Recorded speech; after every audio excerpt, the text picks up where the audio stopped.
हसो हमहू जाई बदेव घर दुनो भुअरी बकरी बेच के।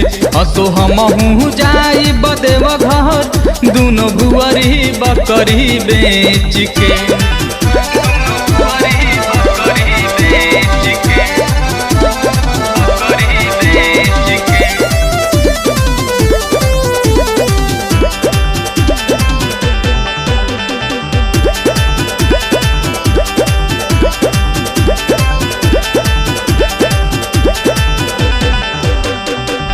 चली ना बहाना कमनो लही नहीं चलो लेके कंवरिया सो जाइब हर हालो।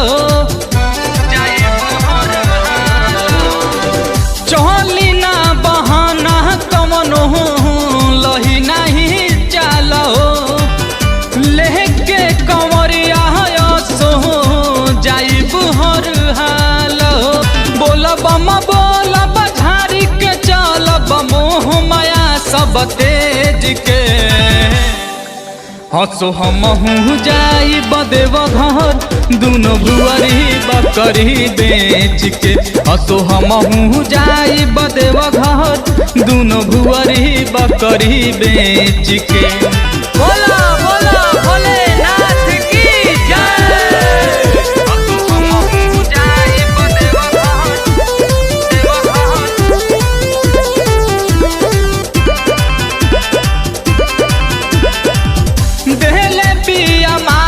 हमके गेरुआ रंग साड़ी बच जाई खर्चा तोहार सच कहतानी। देले पिया माई हमके गेरुआ रंग साड़ी बच जाई खर्चा तोहार सच कहतानी। घर में लइकन के नैहर भेज के। हसो हमहू जाई बदेव घर दुनो भुअरी बकरी बेच के। हसो हमहू जाई बदेव घर दुनो भुअरी बकरी बेच के।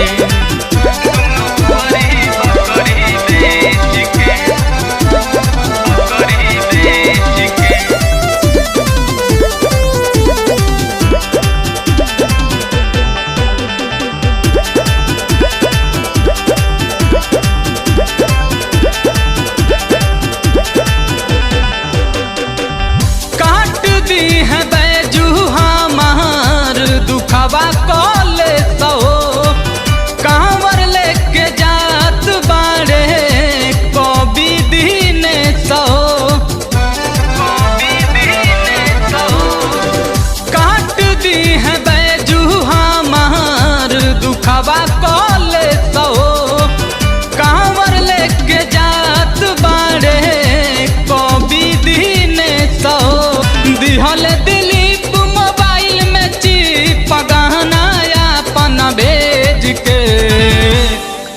हसो हमहू जाई बदेव घर दुनो भुअरी बकरी बेच के।